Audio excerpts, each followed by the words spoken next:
بسم اللہ الرحمن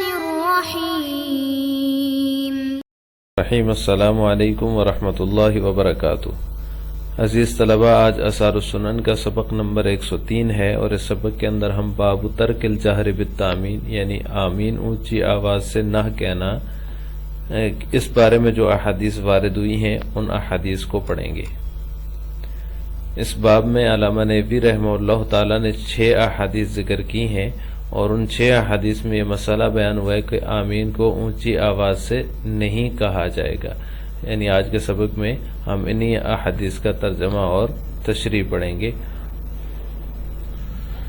باب ترک الجہر بالتامین۔ قال عطاء آمین دعاء وقد قال اللہ تعالی ادعوا ربکم تضرعا وخفیا۔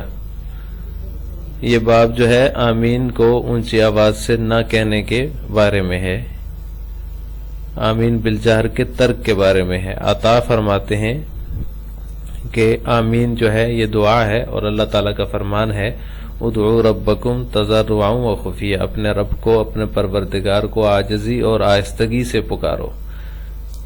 پہلی حدیث ہے عن ابی ہریرہ رضی اللہ تعالیٰ عنہ قال کان رسول اللہ صلی اللہ علیہ وسلم یعلمنا یقول لا تبادر الامام اذا کبر فکبروا واذا قال ولا الضالین فقولوا آمین واذا رکع فارکعوا واذا قال سمع اللہ لمن حمد فقول اللہم ربنا لک الحمد رواہ مسلم۔ قال النیموی رحمہ اللہ یستفاد منہ ان الامام لا یجہر بآمین۔ اس حدیث کا ترجمہ یہ کہ حضرت ابو ہریرہ رضی اللہ تعالیٰ عنہ سے روایت ہے، وہ فرماتے ہیں کہ رسول اللہ صلی اللہ علیہ وسلم فرماتے تھے یعلمنا یقول، ہمیں سکھاتے ہوئے یہ فرماتے تھے کہ لا تبادروا الامام، امام سے جلدی نہ کرو، اذا کبر فکبروا، جب وہ تکبیر کہے تو تم بھی تکبیر کہو، اور جب وہ ولا الضالین کہے تو تم آمین کہو، اذا رکع فرکعوا، اور جب وہ رکوع کرے تو تم رکوع کرو، اور جب وہ کہے سمع اللہ لمن حمد فقولوا، تو تم کہو اللہم ربنا لک الحمد، اے اللہ ہمارے پروردگار، ہم آپ ہی کے لیے، ربنا لک الحمد، آپ ہی کے لیے تمام تعریفیں ہیں۔ رواہ مسلم، اس کو مسلم نے روایت کیا ہے۔ علامہ نیوی فرماتے ہیں یستفاد منہ ان الامام لا یجہر بآمین، اس حدیث سے یہ بات بھی اخذ ہوتی ہے کہ امام بھی اونچی آواز سے آمین نہیں کہے گا۔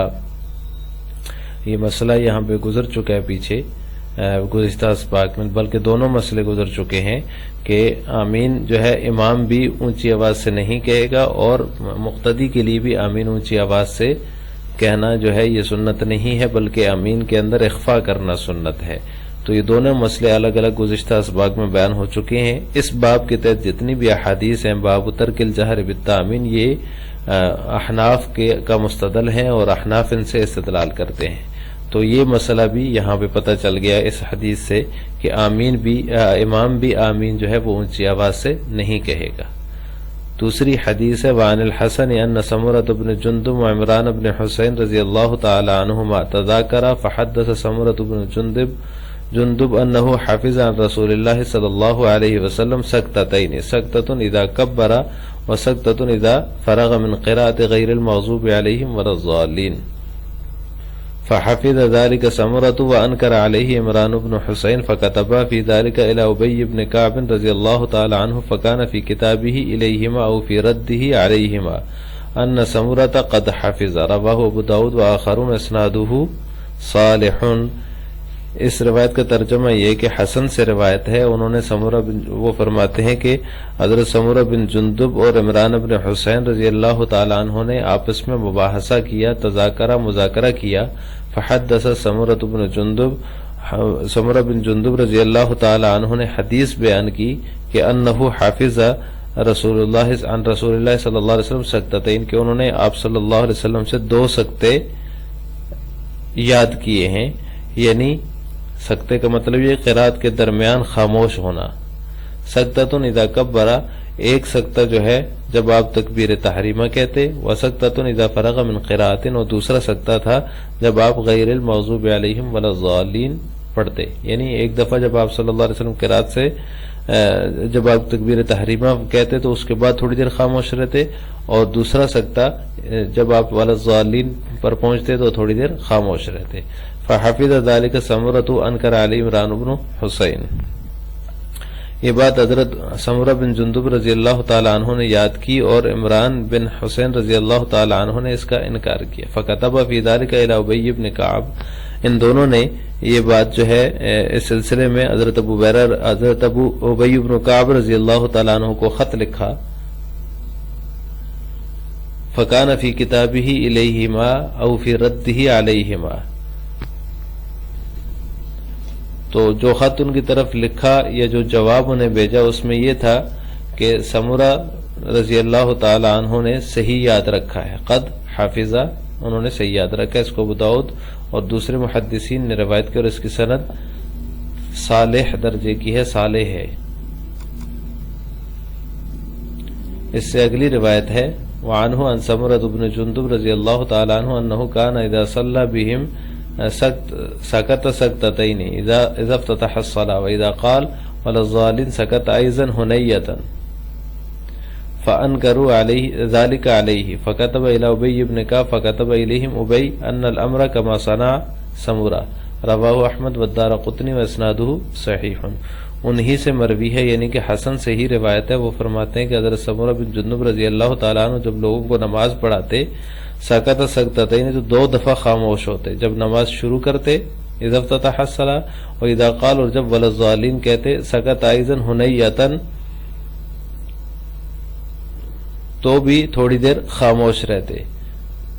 فانکروا ذلك علیہ، تو لوگوں نے اس بات کا انکار کیا، ان پر انکار کیا۔ فکتب الی ابی بن کعب، تو انہوں نے ابی بن کعب رضی اللہ تعالیٰ عنہ کی طرف خط لکھا۔ فکتب الیہم ابی، حضرت ابی بن کعب رضی اللہ تعالیٰ عنہ نے ان کو جواب میں لکھا ان الامر کما صنع سمرہ، یہ معاملہ ایسے ہی جیسے سمرہ رضی اللہ تعالیٰ عنہ نے کیا ہے۔ اس کو امام احمد اور دارقطنی نے روایت کی اور اس کی سند صحیح درجے کی ہے۔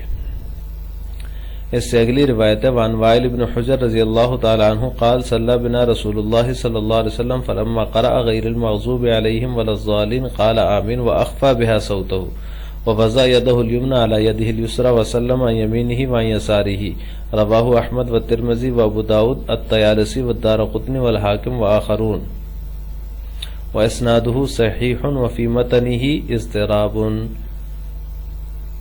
وائل بن حجر رضی اللہ تعالیٰ عنہ سے مروی فرماتے ہیں کہ رسول اللہ صلی اللہ علیہ وسلم نے ہمیں نماز پڑھائی، جب آپ نے غیر المغضوب علیہم ولا الضالین پڑھا تو آپ نے آمین کہی، وَأَخْفَى بِهَا صَوْتَهُ، اور آہستہ آواز سے آمین کہی، وَوَضَعَ يَدَهُ الْيُمْنَى عَلَى يَدِهِ الْيُسْرَى، اور اپنا دایاں ہاتھ بائیں ہاتھ مبارک پر رکھا، وَسَلَّمَ عَن يَمِينِهِ وَعَن يَسَارِهِ، اور آپ صلی اللہ علیہ وسلم نے بائیں اور دائیں طرف سلام پھیرا۔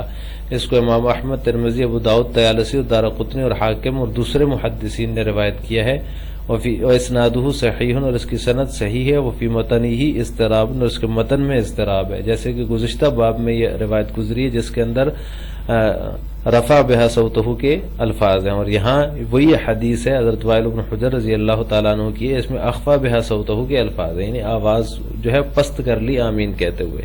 تو اس وجہ سے علامہ نبوی رحمہ اللہ فرماتے ہیں اس کے متن میں جو ہے اضطراب ہے، سند اس کی صحیح ہے۔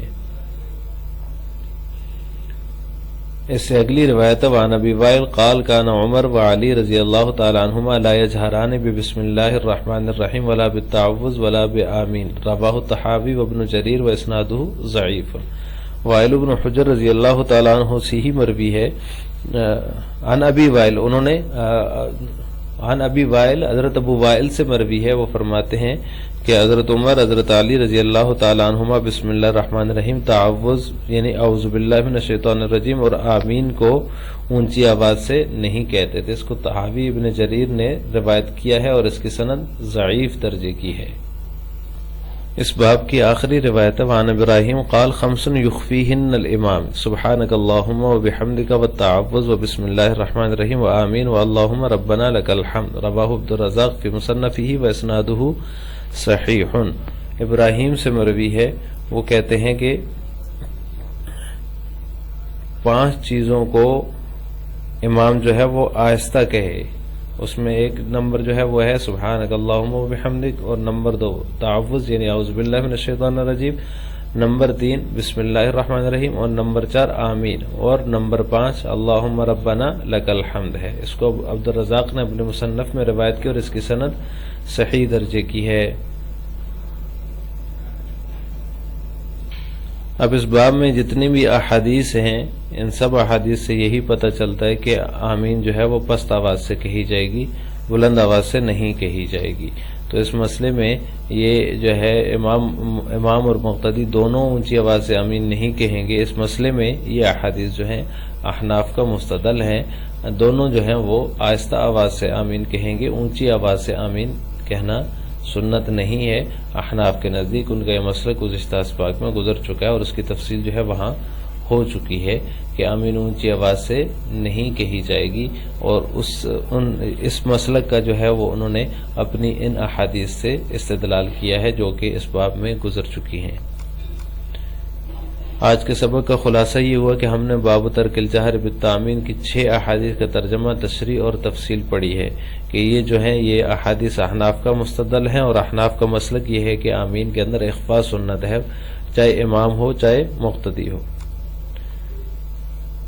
پہلا سوال یہ ہے کہ کیا احناف کے ہاں امام کے لیے اونچی آواز سے آمین کہنا سنت ہے، اور دوسرا سوال ہے احناف دلیل کے طور پر کون سی قرآنی آیت پیش کرتے ہیں۔ ابھی اس باب کے شروع میں وہ آیت گزری ہے۔ ان دونوں سوالوں کا جواب آپ نے کمنٹ باکس میں دینا ہے۔ السلام علیکم ورحمۃ اللہ وبرکاتہ۔